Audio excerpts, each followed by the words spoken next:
কষ্ট হচ্ছে খুব, তার সাথে ভালো লাগছে। অনেকদিন পরে বেরোলাম, আর এত সুন্দর সুন্দর দর্শন, অদ্ভুত দর্শন, সেটা ভাগ্যের কপালে মেলে। এ হলো ভগবতী গঙ্গা। এই ভগবতী গঙ্গা আমরা 84 যাত্রায়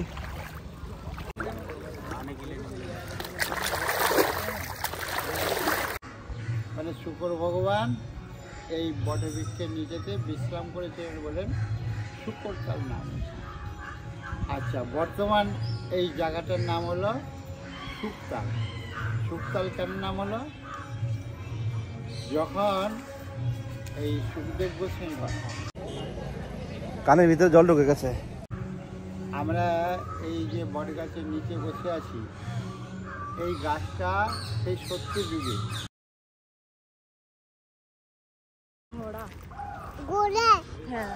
রাধে রাধে সবাইকে, গুড মর্নিং। বৃন্দাবন ফ্যামিলি ব্লগে সবাইকে সুস্বাগতম জানাচ্ছি। তো আমরা এখন কোথায়? এখন আমরা রয়েছি হরিদ্বারের আগে শুকতাল, যেখানে সুখদেব মা গঙ্গাকে ভাগবত পাঠ শুনিয়েছিলেন এই স্থানে। তো সেই ভগবতী গঙ্গা, যে গঙ্গা আমরা ব্রজে পাই লীলার মধ্যে, 84 মধ্যে, তো সেই গঙ্গা স্থানে আমরা এসেছি, এখানে স্নান করব।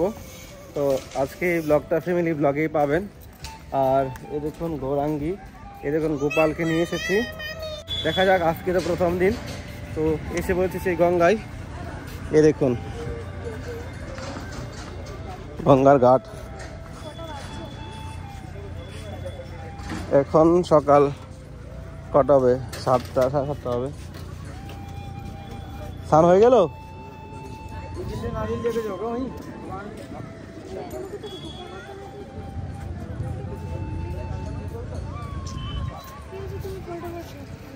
তো প্রথমবার এত দূরে আসা সবাইকে নিয়ে, এটা জানি না কি হয়।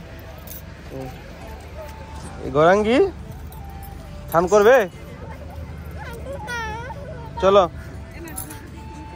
ঠিক আছে, তো স্নান করি, তারপরে আপনার সঙ্গে কথা বলছি। রাধে রাধে। না যাবে না, যাবে না। হরি বল। তো গোপালের স্নান করা হয়ে গেছে, গৌরাঙ্গী স্নান করা হয়ে গেছে। তো এখন আমরা স্নান করছি। তো জল নেই গঙ্গাতে, দেখুন। এই হলো ভগবতী গঙ্গা। এই ভগবতী গঙ্গা আমরা 84 যাত্রায় দেখেছিলাম, সেই ভগবতী গঙ্গায় এখানে আমরা দেখতে পাচ্ছি।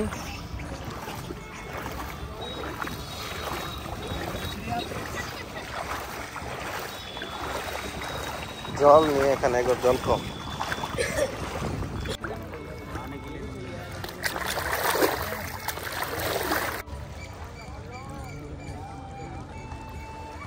জলটা খুব ঠান্ডা আর খুব মিষ্টি জল।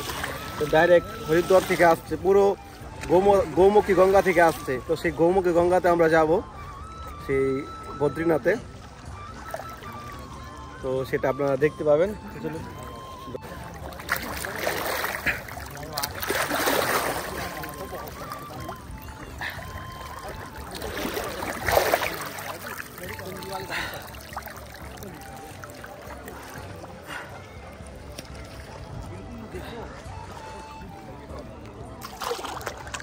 जय हो गंगा मैया की जय। राधे राधे। गंगा मैया की जय, भगवती गंगा की जय। এখানে জল নেই, একবারে জল কম।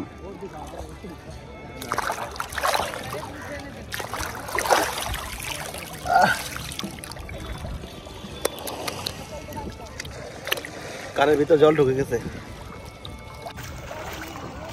তো মা গঙ্গার এই হাল। ওরে বাপরে, কত বড় মাছ! এ দেখেন মাছ।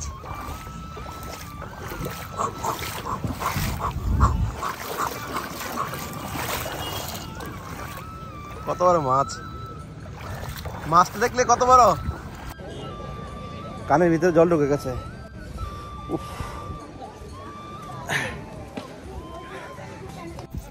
কি গৌরাঙ্গী, ছোট ছোট কেন করছো? তো আমরা গঙ্গায় স্নান করে এখন যাচ্ছি শিব মন্দিরে, যেখানে সুখদেব পরীক্ষিত মহারাজকে ভাগবত কথা শুনিয়েছিলেন। তো ওখানকার মহিমা মহারাজের মুখে শ্রবণ করবো। তো চলুন মন্দিরে যাওয়া যাক।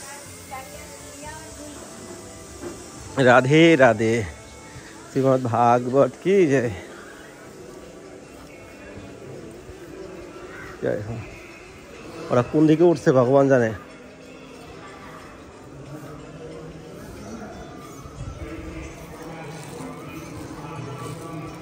কোন দিকে উঠলো। খুবই সুন্দর অদ্ভুত জায়গাটা। তো আমাদের সাথে লোক কোথায় চলে গেছে খুঁজে পাচ্ছি না। তো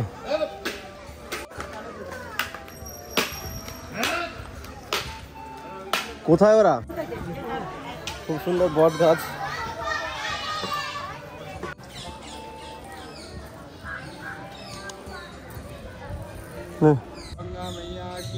जय जय भगवान की जय श्रीमती माता की जय जय सुखदेव गोस्वामी पाद की जय परीक्षित महाराज की जय जय जय श्री राधे। শোনেন, আমরা এই যে বট গাছের নিচে বসে আছি, এই গাছটা সেই সত্যযুগে বরাহ ভগবান যখন এই সমস্ত পৃথিবীকে পাতালে কে নিয়ে গেছিল? হিরণ্যাক্ষ। আর লাস্টে সেই হিরণ্যাক্ষকে পাতালে শুয়োর ভগবান প্রবেশ করে তার সঙ্গে যুদ্ধ করে পেট ফুটো করে তাকে মেরে, তার গায়ে এত বল ছিল, শক্তি ছিল, এত বিশাল প্রকাণ্ড শরীর যে অত বড় সমুদ্রের জল সব লাল হয়ে গেছে। তাহলে এবারে চিন্তা করে দেখুন, তাহলে অসুস্থটা তাহলে কত বড় তার গায়ে। সেই শুয়োরটাকে মেরে তারপর ধরতী মাতাকে উদ্ধার করে চেন্নাই বলে একটা জায়গা আছে, তো সেইখানেতে ধরতী মাতা বরাহ ভগবানকে বলছে, প্রভু আমি তো ওখানে ছিলাম, এখন তুমি আমাকে উদ্ধার করলে, এখন আমাকে জীবন রক্ষা করলে, এবারে আমার সঙ্গে বিবাহ করো। ওই শুয়োর ভগবানের সঙ্গে আর ওই ধরতী মাতার সঙ্গে ওই চেন্নাই একটা মন্দির আছে, সেখানে বিবাহ। তো বিবাহ করে তারপরে এইখানে এসে দুজনে বিশ্রাম করেছিল। তো সেই জন্যে সেই জায়গাটার পূর্বে নাম হলো, মানে শুকর ভগবান এই বটবৃক্ষের নিচেতে বিশ্রাম করেছিলেন বলেন শুকরতাল নাম। আচ্ছা, বর্তমান এই জায়গাটার নাম হলো শুকতাল। শুকতাল কেন নাম হলো? যখন এই সুখদেব গোস্বামী তো শিব পার্বতী, ওরা পার্বতী জিজ্ঞাসা করছে, প্রভু আমি কিছু বৈষ্ণব তত্ত্ব কথা শ্রবণ, অমৃত কথা শ্রবণ করতে চাই। বৈষ্ণবেরা যথাসম্ভব, বৈষ্ণবের মতন অগ্রগণ আর কেউ না। আর দ্বাদশ মহাজনের মধ্যে শিব হচ্ছে সর্বশ্রেষ্ঠ, উনি মহাবৈষ্ণব। শিবের দুটো স্বরূপ, একটা হচ্ছে কাল, মহাকাল রূপ, আর একটা হচ্ছে সদাশিব।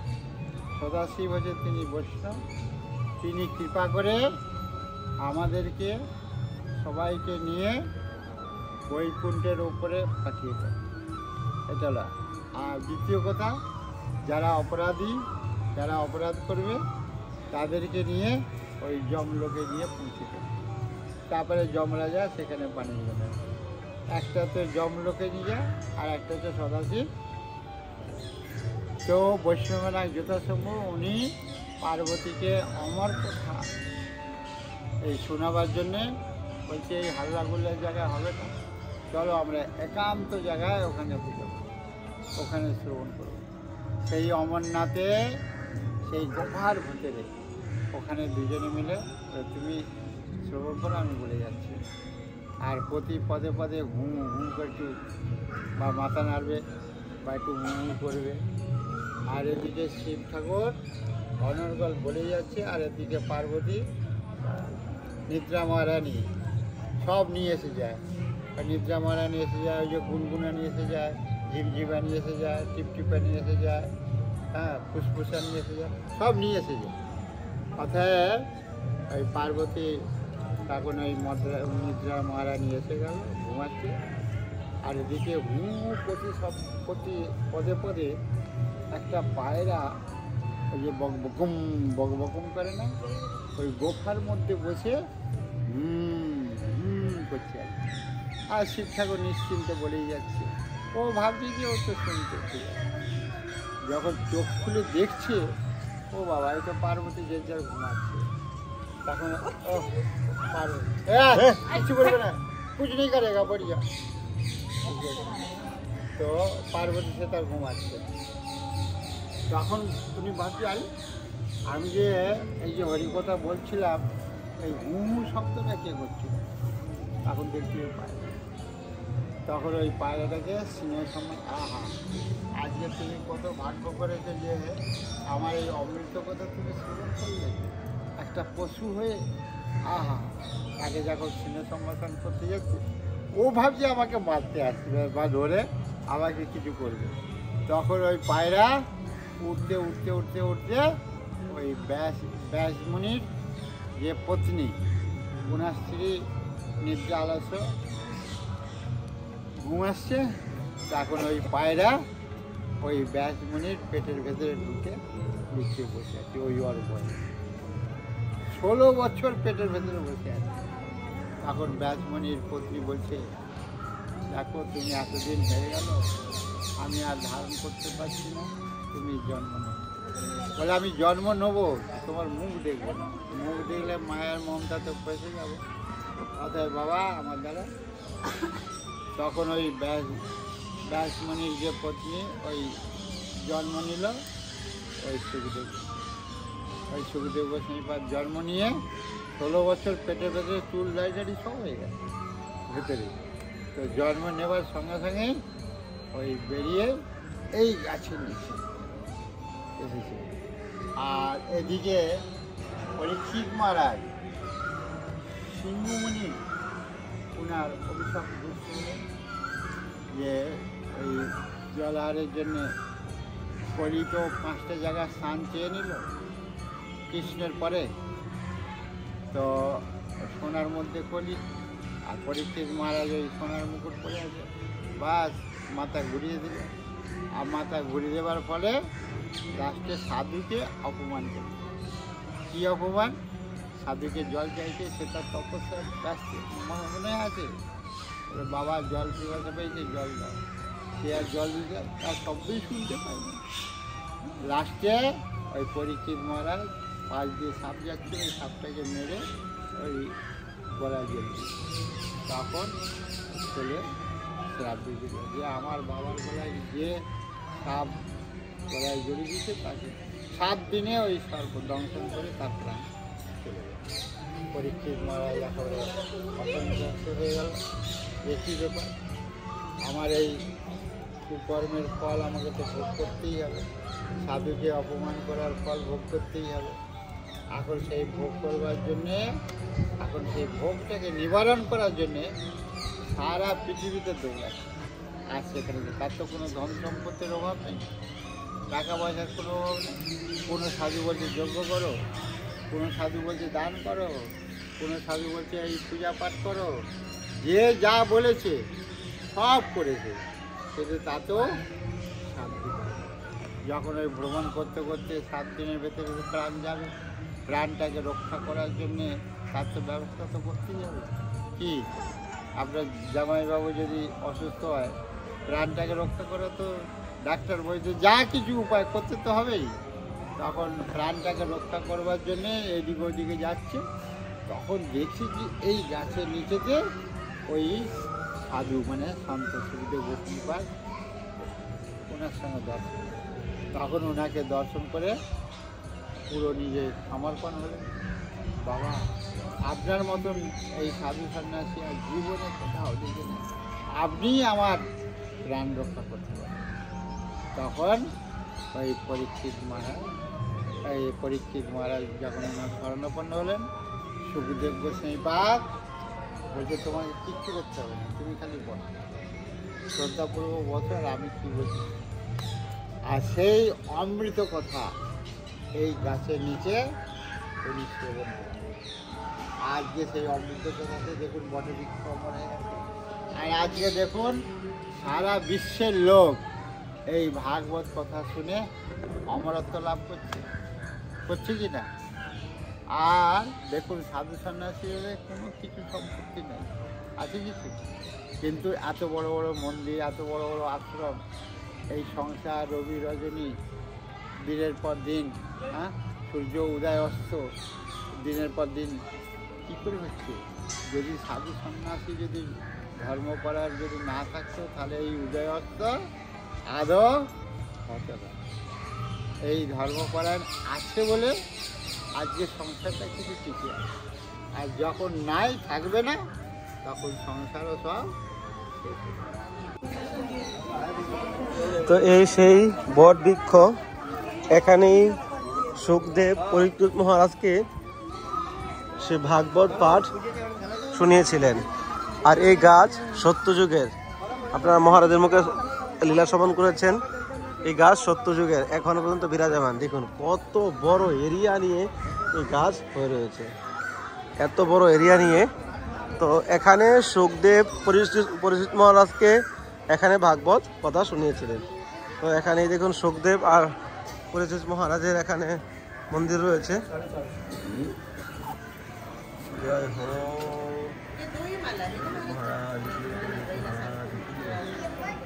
রাধে রাধে।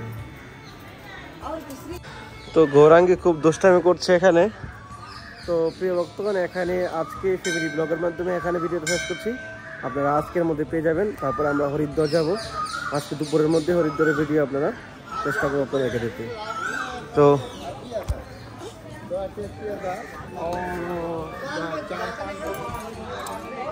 ভালো লাগলে সবাই চ্যানেলটি সাবস্ক্রাইব করে সঙ্গে থাকবেন, আর বৃন্দাবন ফ্যামিলি ব্লগের সঙ্গে জুড়ে থাকবেন। ফ্যামিলি ব্লগে দেখাবো আর মেন চ্যানেলে দেখাবো, মানে আলাদা আলাদা দর্শন আপনারা পাবেন।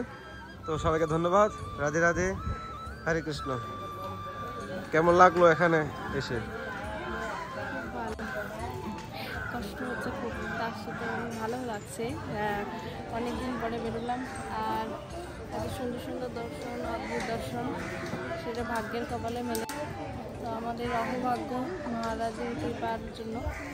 তো দেখা যাক আপনাদেরকে কতটুকু দর্শন করাতে পারি, আর আমরা কতটুকু করতে পারি।